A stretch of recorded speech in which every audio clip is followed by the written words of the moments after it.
tema de hoje está no Evangelho segundo o Espiritismo, no capítulo 5. Bem-aventurados os aflitos, porque serão consolados. Passagem de Mateus, capítulo 5, versículo 5. E nós vamos refletir hoje sobre o tema 18, que é o bem e o mal sofrer. Nós não gostamos de sofrer. E Deus não nos criou para o sofrimento. Num planeta de provas e expiações, todos nós passamos pelas aflições. Pobre ou rico, independente da religião, independente da etnia, todos nós já conhecemos a dor de uma aflição. Dor essa que tenhamos passado ou que estejamos passando por ela, ou que ainda vamos ter que enfrentar. Mas isso depende da forma como que nós agimos no mundo, conosco e com aqueles que nos cercam. Nós já adquirimos uma determinada experiência suficiente para distinguir o bem e o mal. O bem e o mal são coisas opostas, seguem caminhos totalmente diferentes. É como a água e o azeite, não se misturam. E vai fazer toda a diferença quando nós estivermos passando por uma aflição que faz parte do nosso crescimento espiritual, porque é o momento que nós vamos passar por uma prova, por uma expiação, onde nós vamos reparar algo que tenhamos feito, restaurar algo que tenhamos destruído. E faz toda a diferença como nós vamos enfrentar essas aflições quando ela nos visita. Aquele que sabe que bem-aventurados os aflitos, porque serão consolados, o nosso maior exemplo de aflição foi Jesus. Ele passou por todo tipo de injustiça. Ele foi acompanhado desde o início da sua evangelização, para deixar para a humanidade um legado, para que servisse de exemplo a ser seguido. Ele era observado por aqueles que gostavam dele e era observado de perto por aqueles que não gostavam. Mesmo assim, conhecedor de tudo, Jesus ensinava de forma igual.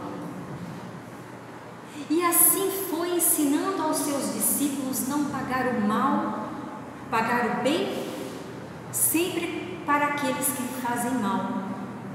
O que é meio difícil de compreender, mas isso é necessário. E Jesus dava outro exemplo. Após ensinar, após dialogar com os seus discípulos, ensinar a importância da prece, no final do dia ele se recolhia para conversar com Deus, para ter essa interação, buscando o fortalecimento para dar continuidade à sua missão.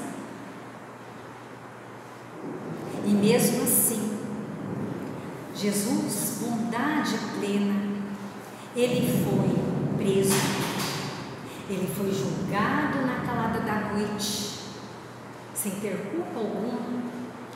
Ele foi cuspido, ele foi xingado, carregou uma cruz muito mais pesada do que o seu corpo físico, depois de açoitado,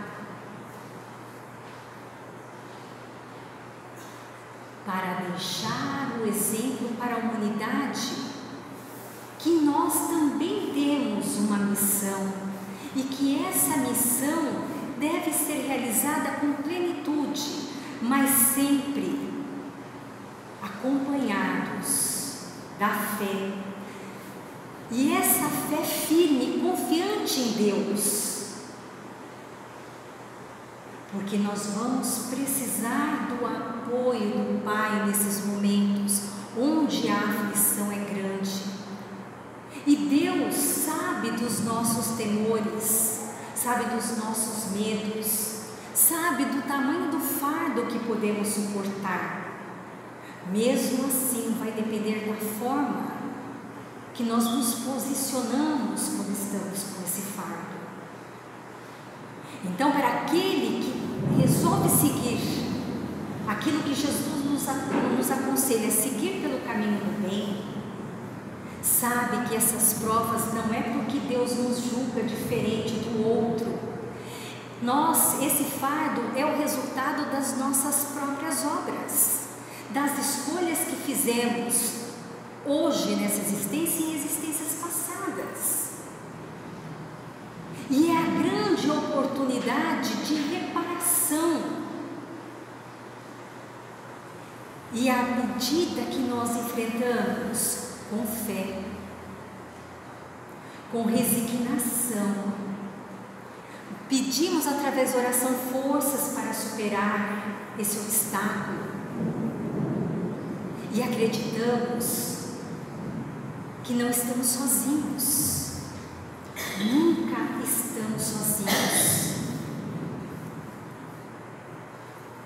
E buscar o bem, mesmo quando passamos pela aflição, não significa ficar olhando apenas para nós mesmos, para o nosso próprio umbigo. Aquele que busca o caminho do bem procura caminhos de enfrentar as suas dificuldades e mesmo assim auxilia aqueles que precisam no meio do caminho. Seguir o bem é estender a mão, é levantar o caído, é saber ouvir, é saber entender, mesmo passando por dificuldades. Deus vê as nossas escolhas e aquele momento da prova, da expiação, da aflição que deveria ser extremamente grande, Deus verifica aquilo que está dentro de nós, o esforço que estamos fazendo para buscar sair daquela situação. Deus percebe a fé, a resignação, a sua firmeza de tentar mudar tudo e confiante de que aquela tempestade vai passar. E aí nós aliviamos aquela aflição que deveria ser imensa, atenuamos, vencemos total ou parcialmente, mas nos sentimos fortalecidos pela coragem. Agora, é justamente o contrário para aqueles que escolhem o caminho do mal. Aqueles que olham apenas para o seu próprio umbigo, não se importa com o outro, não tem empatia, aquele que engana, aquele que lesa. E aí nas horas das aflições, aí lembra de Deus. Aí a pessoa diz assim: eu faço as minhas orações e Deus não me atende, como se a prece por si só resolvesse sua situação. Ela nos fortalece, ela nos dá força, ela nos impulsiona, mas nós temos que fazer a nossa parte. Aí a pessoa reclama: Deus não olha mais para mim, mas eu continuo perseverante no mal, eu continuo prejudicando, e eu continuo reclamando que tudo que acontece de mal na minha vida foi Deus que proporcionou. Ele gosta do outro, mas não gosta de mim. Mas o que eu estou fazendo para modificar o caminho errado que eu tomei? Então, aquele que só reclama e diz: se Deus me abandonou, então eu não quero mais fazer orações, não quero mais procurar a ajuda de Deus, vou seguir sozinho. Pior será, enquanto aquele que é perseverante, que alimenta a sua fé, ele caminha com luz, Jesus nos apoiando, e aquele que caminha revoltoso e reclamante, caminha sozinho, solitário, mas Deus dá sempre aquela oportunidade para aquele ser possa abrir o seu coração para que a ajuda chegue, para que alivie as suas dores, as suas aflições. Percebe? A revolta e as nossas escolhas, elas nos aproximam ou elas nos afastam de Deus. Somos livres para fazer essas escolhas. Então é necessário que a gente passe pelas aflições bem. E aí nós vamos entender: felizes os aflitos, porque serão consolados, porque nós somos consolados. E o tempo que vai levar essa aflição ou não, nós estamos ali firmes e perseverantes. E tudo passa, o dia se renova, e nós seguimos em frente, fortalecidos, retiramos aquele obstáculo. Assim como um trabalhador que enfrentou um dia árduo de trabalho, vem o descanso. Depois da tempestade vem a bonança. E assim sempre. Até que nós vamos ser visitados novamente por outras aflições, por outras dificuldades, e vamos agir de forma igual. Sempre lutando, sempre lutando. Então, bem-aventurados, felizes aqueles que enfrentam com grandeza suas aflições, porque serão consolados. É a grande oportunidade que temos de demonstrar a nossa fé. A fé em Deus. Essa é a ligação que nós temos com o Pai. Ele está em nós, Ele não está distante. Basta que a gente olhe, que a gente sinta. Nas nossas preces nós somos amparados, porque nós nos sentimos ligados a Ele. E aí as alegrias, elas são imensas. Aquele que caminha ligado com Deus tem uma vida muito mais alegre. Nunca se sente só, nunca se sente abandonado. Bem-aventurados aflitos, aqueles que entendem que o sofrimento é o primeiro passo para a cura da alma. A cada sofrimento nós aprendemos. E como aprendemos? Porque estamos olhando para aqueles que nos acompanham.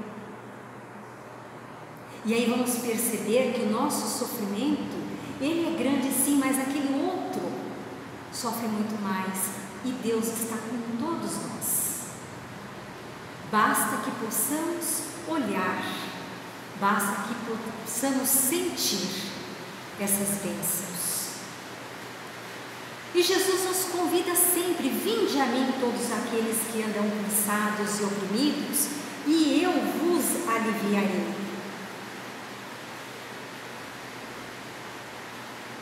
Tudo aquilo que Jesus nos ensina é porque na nossa trajetória nós vamos encontrar ingratidão, vamos encontrar pessoas que não nos querem bem, que nos tratam mal, mas fazer como Jesus fazia, não pagar na mesma moeda.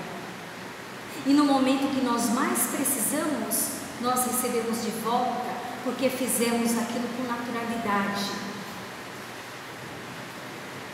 Porque tem aquele que faz esperando o retorno, fazer simplesmente pelo gesto de fazer. Quem planta o bem, colhe o bem.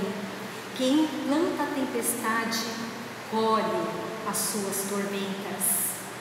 E no momento derradeiro nós vamos ver o que mais estamos plantando.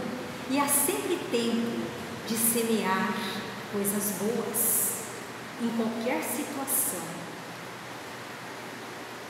Em João, capítulo 16, versículo 33, Jesus reafirma: no mundo tereis aflições, mas tende bom ânimo, porque eu venci o mundo. E Jesus venceu o mundo para nos dar esse exemplo que nós temos que seguir. Os seus ensinamentos são preciosos para que a gente possa viver a vida com plenitude, para que a gente pense antes de agir. Isso é bom para mim? É. Mas isso também é bom para aqueles que me cercam? É. Então nós temos o livre-arbítrio e a inteligência para comandar aquilo que nós vamos fazer. E dessa forma nós vamos vencendo o mundo e as nossas próprias imperfeições que precisam ser sanadas, para que a gente possa nos libertar das leis que nós infringimos, do caminho do mal que nós já optamos, onde nós lesamos a nós e aqueles que estavam ao nosso redor. Eu gosto de citar um exemplo verídico. Certa vez uma senhora chegou à casa espírita acompanhada da sua neta de 10 anos. E conversando com essa senhora, o seu coração de mãe estava aflito. O seu filho estava perdido no vício do alcoolismo. E esse vício havia custado muito a ele e a sua família. Havia perdido o emprego, não tinha mais convivência boa dentro do lar com os seus. E já havia recebido ajuda de todas as formas, daqueles próximos, familiares e amigos, internações. E esse rapaz dizia: não adianta me ajudar, eu vou continuar bebendo até morrer. E essa mãe aflita dizia: a minha neta já tentou de várias formas ajudar o pai e também não consegue. Eu estou buscando ajuda para o meu filho. Aquela mãe, com o seu amor, envolve o seu filho, mas ele escolheu o caminho do vício. Ele não quer ajuda até aquele presente momento. No momento em que ele optar, não, eu quero ajuda, é claro que a ajuda está ali ao lado para proporcionar um outro caminho contrário ao mal que ele escolheu. E pior, ao terminar a conversa com essa mãe, que estava com razão, com seu coração repleto de aflições e temor pela escolha do filho, ao descer, a neta a aguardava. E ela veio e lhe deu um abraço e disse assim: tia, você vai conseguir ajudar meu pai a parar de beber? E eu disse para a menina, falei: diga ao seu pai que você ama ele, que ele busque o caminho que venha ajudar a largar o álcool, porque somente quem pode ajudar ele nesse momento é ele mesmo. Deus não interfere no nosso livre-arbítrio. Então, no Livro dos Espíritos, Allan Kardec pergunta ao Espírito da Verdade, na questão 630, do livro 2º, que trata das leis morais: como se pode distinguir o bem do mal? E o Espírito da Verdade responde: o bem é tudo que está de acordo com a lei de Deus, e o mal é tudo que dela se afasta. Assim, fazer o bem é proceder de acordo com a lei de Deus, e fazer o mal é infringi-la. Fazer o bem para nós e para o outro, fazer o mal para nós e para o outro. E toda lei que é infringida, ela deve ser reparada. E é por isso que nós passamos pelas aflições, pelas provas, para nos testar como está a nossa fé, a nossa resignação, como está o fortalecimento do nosso espírito, da nossa alma. E no Evangelho segundo o Espiritismo, o primeiro parágrafo, ele vem fechar o nosso tema da tarde com uma reflexão que nós precisamos fazer. Quando Cristo disse: bem-aventurados os aflitos, porque deles é o reino dos céus, não se referia àqueles que sofrem em geral, porque todos aqueles que estão neste mundo sofrem, seja sobre a riqueza ou a pobreza. Mas poucos sabem sofrer bem, poucos compreendem que somente as provas bem suportadas podem nos conduzir ao reino de Deus. O desencorajamento, a preguiça, ficar esperando que tudo caia do céu sem buscar resolver, é uma falta. Deus vos recusa consolações porque vos falta a coragem necessária para buscar por si só superar aqueles obstáculos que cabem a nós. A prece é um sustentáculo para a alma, porém, ela por si só não basta. É preciso que ela esteja apoiada sobre uma fé viva na bondade de Deus. Frequentemente, Deus não coloca um fardo pesado sobre ombros fracos. O fardo é proporcional às forças de cada um, como também a recompensa pelo esforço será proporcional à resignação e à coragem diante da vida. Maior será a recompensa quanto à aflição, caso ela não seja tão penosa. Mas essa recompensa, ela é necessário merecer. É preciso esforço. E por isso que a vida está cheia de tribulações. Nós aprendemos no sofrimento. Nós nos livramos das algemas das imperfeições. E é isso que nós estamos fazendo aqui. E eu gosto de deixar a reflexão da semana, porque os obstáculos são pedras e cada um faz desses obstáculos de acordo com a sua própria escolha. E diz o seguinte: o distraído na pedra tropeçou, o bruto a usou como arma, o empreendedor a usou como material para a sua construção. O camponês da pedra fez um assento, Michelangelo fez dela uma escultura. Davi com ela matou Golias. Jesus mandou revolver a pedra para ressuscitar Lázaro. Observe que a diferença não está na pedra, mas nas atitudes das pessoas. Não existe pedra no seu caminho que não possamos aproveitá-la para o nosso próprio crescimento. Deus nos deu a sabedoria para saber o que fazer com cada pedra que surge no nosso caminho.